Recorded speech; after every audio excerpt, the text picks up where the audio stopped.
이제 말씀을 전합니다. 먼저 오늘 이 기도로 하루를 시작하는 우리 성도님들 한 사람 한 사람을 축복합니다. 제가 축복할 때에 믿음을 가지고 아멘으로 응답하시기 바랍니다. 평안하십시오. 성령 충만하십시오.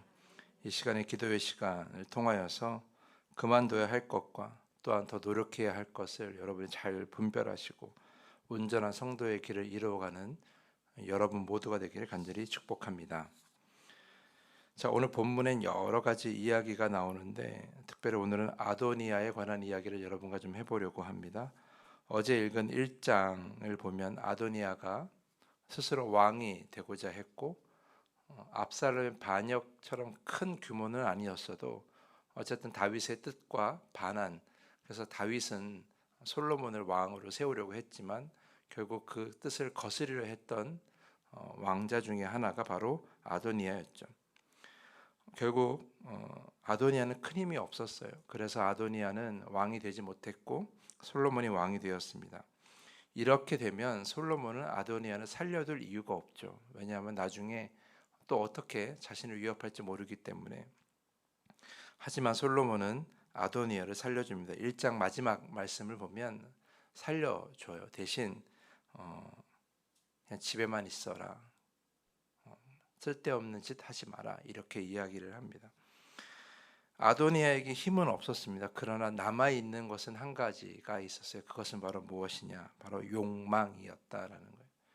힘은 없었지만 욕망만큼은 그 누구보다 활활 타올라서 욕망을 주체할 수가 없었습니다. 그래서 오늘 본문을 보면 아도니아는 솔로몬의 어머니 밧세바를 찾아가서 이런 부탁을 하게 돼요. 17절 말씀 보면 청하건대 솔로몬의 왕에게 말씀하여 그가 순냄 여자 아비삭을 내게 주어 아내를 삼게 하소서.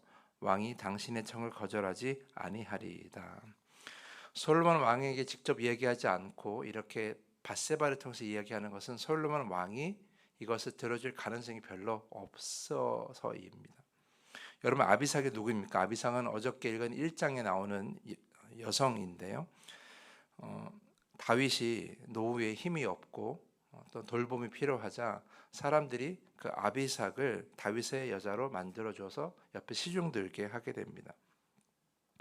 비록 육체적인 관계는 없었다라고 기록되어 있지만 사실 어떤 관계냐면 다윗의 후궁이나 마찬가지였다라는 거죠. 후궁이면 어느 정도 권위가 있는 사람이에요. 그런데 왜 아도니아가 이 여인을 원했을까? 단지 아름다워서? 아니에요. 그게 아니라 정치적인 목적이 있었다라는 거죠. 아비삭은 다윗의 아내와 같은 권위가 있었어요. 그만큼 권위가 있다는 것은 나중에 후위를 도모할 수 있는 힘이 있다라는 것이죠.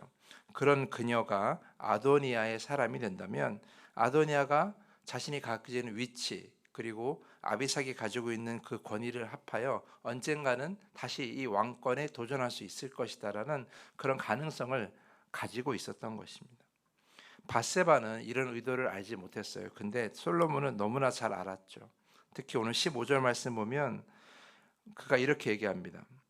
당신도 아시는 바이거니와 이 왕위는 내 것이었고 온 이스라엘은 다 얼굴을 내게로 향하여 왕으로 삼으려 하였는데 그 왕권이 돌아가 내 아우의 것이 되었음을 여호와께로 말미암으니라.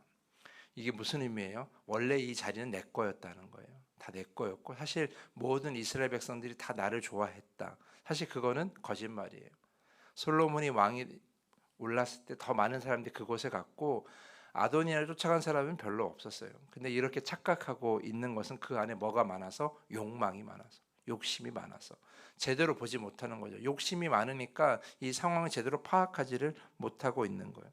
특히 15절 말씀의 마지막에 여호와께로 말미암으니라. 원래 내 것이었는데, 원래 이 자리는 내 건데 하나님 때문에 뺏긴 겁니다. 이런 식으로 지금 오해하고 있는 것이죠. 왜? 그 안에 욕심이 너무 많아서 이 자리를 포기하지 못하고 이 왕이 되고자 했던 욕망이 그 안에 계속 불타오르고 있었다라는 거예요. 솔로몬은 이 일을 알고 이 모든 정치적인 의도를 알고 아도니아를 바로 죽여버리게 되죠. 안타까운 건 뭐예요? 아도니아는 살 수 있었어요. 가만히 있었으면 살 수 있었는데 그가 자신의 타오르는 욕망을 주체하지 못하고 멈추지 않아서 결국 죽음에 이르게 되었다라는 거죠. 저는 이 이야기를 보면서 이런 생각을 해봤어요. 내 마음을, 내 생각을, 내 죄악을, 내 습관을 멈춰야 할 때를 모르고 그것을 계속 가지고 살아갈 때, 그것을 내 안에 계속 두고 살아갈 때에 우리의 인생이 그것 때문에 힘들 수도 있다라는 거예요. 멈춰야 될 때 멈추지 못하고, 버려야 될 때 버리지 못하고, 끊어야 될 때 끊어지 못할 때, 그때 우리의 삶은 어떻게 돼요? 그것 때문에 어려워질 수 있다라는 걸 우리는 이 이야기를 통해서 알 수 있는 것이죠. 여러분, 운동선수들이 매일 훈련을 하잖아요. 근데 평생 야구했던 사람들, 평생 축구했던 사람들, 평생 같은 운동을 했던 사람들이 왜 매일 운동을 할까요? 그 이유는 간단해요. 운동을 하다가 내 안에 쓸데없는 행동, 또 쓸데없는 습관이 자꾸 생기지 않게 하기 위해서. 그래서 좋은 행동, 좋은 어떤 모습, 그리고 좋은 습관을 내 안에 계속해서 남겨두기 위해서 훈련을 하는 것이거든요. 그 훈련을 하는 것은 내 안에 나쁜 습관이나 나쁜 행동들이 남아있지 않아서 원하는 결과를 얻기 위해서, 원하는 운동 결과를 얻기 위해서 그렇게 훈련을 하는 거예요. 근데 우리의 신앙생활도 마찬가지라는 거죠.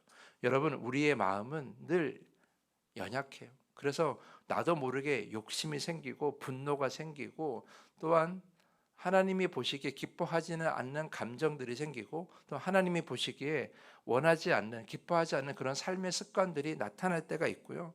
또 하나님께서 원하지 않는 죄악을 나도 모르게 계속해서 가지고 갈 때도 있다라는 거죠. 물론 우리도 연약한 존재이지만 하나님은 그것을 계속해서 보시고 그냥 내버려 두지 않으신다라는 거예요. 언젠가는 멈추기를 바라신다라는 거예요. 근데 우리가 그걸 모른다라는 거예요. 너무 몰라요. 하나님이 다 인정해 주는 것처럼, 아니 어쩔 수 없다라고 여기면서 내 안에 마음, 쓸데없는 생각, 쓸데없는 죄악, 쓸데없는 습관들을 자꾸 가지고 있는 거죠. 근데 그거를 빨리 멈추어야 되는데, 그걸 빨리 내 안에서 사라지게 해야 되고 끊어내야 되는데 우리는 그것을 하지 못한다는. 여러분의 삶의 어떤 모습들, 습관들, 생각들, 마음 중에는 하나님께서 기뻐하시는 것들도 반드시 있습니다. 반드시 있어요. 그러한 것들은 어떻게 해야 돼요? 더 발전시켜 나가셔야 돼요. 더 키워 나가셔야 돼요. 하나님께서 기뻐하시는 모습들은 더 잘 해내야 되고, 하나님께서 기뻐하지 않는 모습들은 어떻게 해야 돼요? 더 멈추어야 돼요. 다 끊어내야 되는 거예요. 근데 우리는 그런 것들을 잘 분별하지 못하고 멈추어야 될 것들을 계속해서 가지고 있고, 가지고 와야 될 것들을 멈추고 없애버리는 그런 어리석은 모습을 가질 때가 많이 있다는 것이죠. 오늘 본문의 아도니아는 자신의 욕망을 멈추었어야 했어요. 그 욕망을 끊어냈어야 됐어요. 아까 아도니아가 이야기하잖아요. 하나님께서 내 자리를 뺏었다.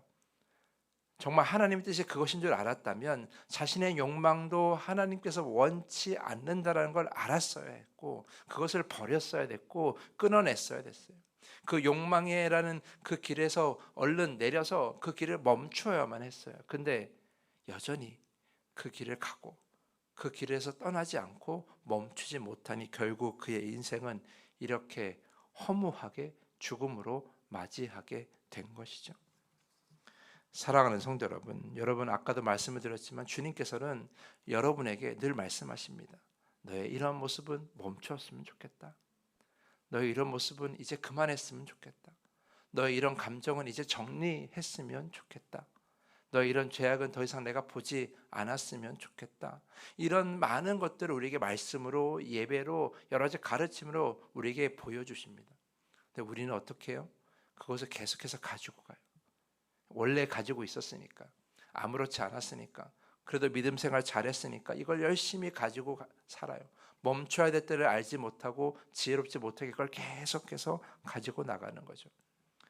여러분이 보시기엔 아무런 문제가 없어 보여도 사실 여러분의 인생은 점점 그 믿음의 온전함, 구원의 온전함에서 멀어지고 있는 것입니다.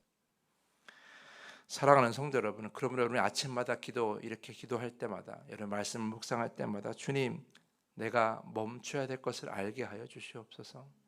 주님, 내가 버려야 될 것들을 알게 하여 주시옵소서. 정리해야 할 감정들을 알게 하여 주시옵소서. 끊어내야 할 관계들을 끊어내게 하여 주시옵소서. 이렇게 분별할 수 있는 지혜를 달라고 기도하시기를 부탁을 드립니다. 그래야 우리 인생이 온전함으로 나아갈 수가 있어요. 오늘 아도니아 같은 실수를 범하지 마시고 여러분이 멈춰야 할 때를 아는 그런 지혜를 가지는 온전한 또 거룩한 주의 백성들이 되길 간절히 축복하면서 오늘 말씀을 마치겠습니다. 이 시간에 더 깊은 기도의 시간으로 나아갑니다. 나의 삶에서 당장 멈춰야 할 것들, 끊어야 할 습관과 관계를 알게 하여 주시옵소서.